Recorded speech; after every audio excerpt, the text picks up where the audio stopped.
नहीं बात कर रहे हो, बुक देखिए। यस और नो सही है कि गलत है? ठीक है, हाँ तो चलिए थोड़ा सा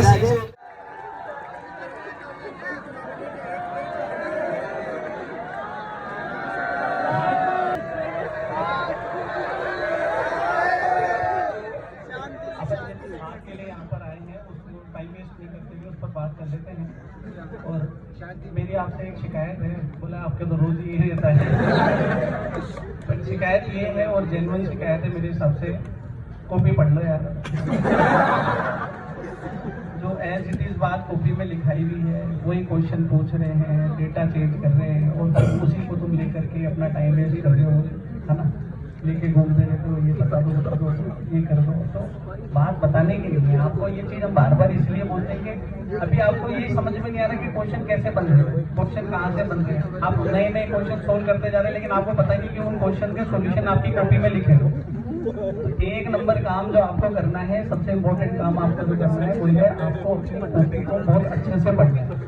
समझ में की बात, हालांकि आप कई माइनर टेस्ट दे चुके हैं, आगे दे चुके हैं, प्री डीटीएस दे चुके हैं, फिर भी मैं आपसे कहूंगा कि आपका सिलेक्शन आपके कॉपी से होगा। ये फैक्ट बात है, आप मानो चाहे नहीं मानो। आपका फाइनल पेपर देख लेना और आपके कॉपी के नोट्स उठाकर पढ़ लेना, आपको वैसा सही सब कुछ मिलेगा। डेटा हो सकता है, कोई बात को घुमा के पूछा जा सकता है, बाकी सब बातें सभी टीचर्स अच्छे से अपने नोट्स में लिखवाते हैं। तो सबसे मैंडेटरी जो काम है ना, सारी बातें छोड़ना, सबसे इम्पोर्टेंट काम है आपको अपनी कॉपी को बहुत अच्छे से पढ़ना।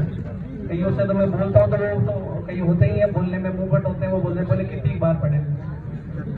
तो अगर एक बार ढंग से पढ़ लेता तो ये जवाब देना नहीं पड़ता। किया तो इसको इतना किया तो उसको उतना करना चाहिए, इसको उतना किया हुआ उसका। सवाल एक और सकता है क्या करना चाहिए, पर जवाब सबके अलग अलग। अब तेरा डिपेंड करता है तूने कितना किया हुआ है, वो डिसाइड करेगा कि तुझे कितना करना है।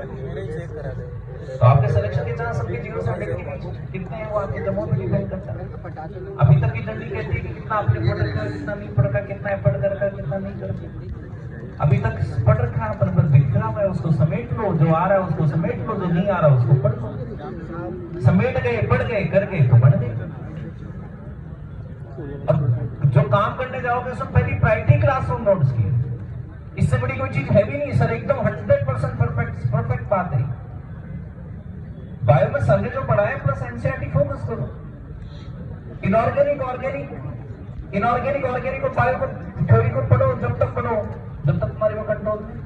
अरे छोटे बच्चे थे कब तक पढ़ते थे बड़े बड़े सवालों को, तब तक पढ़ते थे जब तक याद नहीं होते थे, जब तक तैयार नहीं होते थे। तो ऑर्गेनिक और बायो को भी तब तक पढ़ो जब तक तैयार। बनाओ तैयार आज तो नहीं करनी है, नीट के पहले दिन तक पर शुरुआत तो आज से करनी पड़ेगी। उसके लिए करना क्या है, जितनी बार टेस्ट में आए उतनी बार। तो सबसे पहले क्लासरूम नोट्स, तुम लोग ना क्लासरूम नोट्स ढंग से नहीं करते। सर ने बहुत काम की बात बोली है। कई बार तुमने कहते फिजिक्स के क्लासरूम नोट्स पढ़ लिए, थ्योरी फॉर्मूले भी आते पर मेरे सवाल क्यों नहीं होता। अरे क्लासरूम नोट्स तो पढ़ता ही ढंग से नहीं है। फिजिक्स को फिजिक्स की तरह पढ़ रहे, इनऑर्गेनिक को इनऑर्गेनिक की तरह, ऑर्गेनिक की तरह, बायो को बायो की तरह। तो फिजिक्स के सवाल कर रहा है ना, क्लासरूम नोट्स पढ़ रहा है तो रफ कॉपी लेके बैठ, नोटबुक लेके बैठ और पेन लेके बैठ। और जब सवाल करने की जरूरत है, पेन चलाने की जरूरत है, पेन चला कर दे। ये मत है मैं इसको ऐसे कर लूंगा, मैं इसको ऐसे कर लूंगा, ऐसे कर ले। घर पे होता, पेपर में ऐसे वैसे नहीं होता। पेपर में जिसने हाथ चलाया होता, प्रैक्टिस किया होता ना, उसी से होता है। समझ में आती है ना तेरी बात।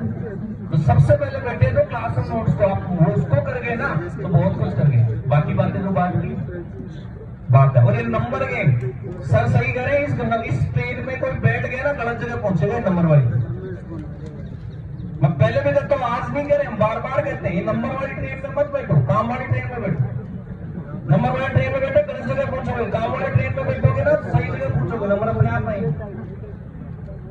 अरे भाई काहे को दुखी होता है, आज पेपर तेरा खराब हो रहा तो दुखी हो रहा है। तो तू कितने दिन, एक दिन ही तो है, अगला अच्छा हो जाएगा। तो अच्छा हो रहा है, खुश हो रहा है, कितने दिन वो खुश है, एक दिन तो है।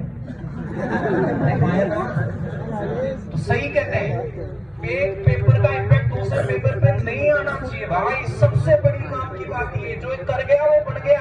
आप पेपर दो, एनालिसिस करो, जो सवाल आपसे नहीं हुए उनको सॉल्व करो। पेपर बंद, खराब हुआ दुखी नहीं होना, अच्छा हुआ खुश नहीं होना। एक पेपर का इम्पैक्ट दूसरे पेपर पे नहीं आना चाहिए। एक बड़ी प्यारी सी सिंसियर सी बच्ची है, क्लास उसके किया, बड़ा अपसेट को थे। उसकी मम्मी ने कहा ये घर आ गई, तो क्यों? बोले इसका मूड खराब हो गया, नंबर कम है। मैंने कहा बेटा मिलना।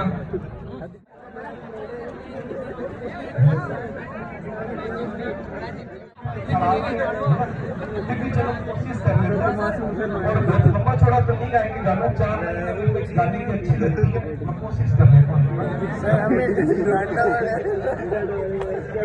तुमसे रिलेटेड है, तुम्हारी स्ट्रगल से रिलेटेड है इस गाने की लाइनें, तो वो 4 ही लाइनें मुझे अच्छी लगी, मैं वही 4 लाइनें सुना देता हूँ, है ना। होता क्या, जब आप स्ट्रगल करते हो अपनी नाकामियों पे, ये जो हंस रही है दुनिया अपनी नाकामियों पे, ताने कस रही है दुनिया अपनी नादानियों पे। मैं काम कर रहा हूँ, तुम, है ना, मैं काम कर रहा हूँ अपनी खामियों पे। एक दिन नीट क्लियर करने के बाद एक दिन मारेंगे ताली मेरी कहानियों पे।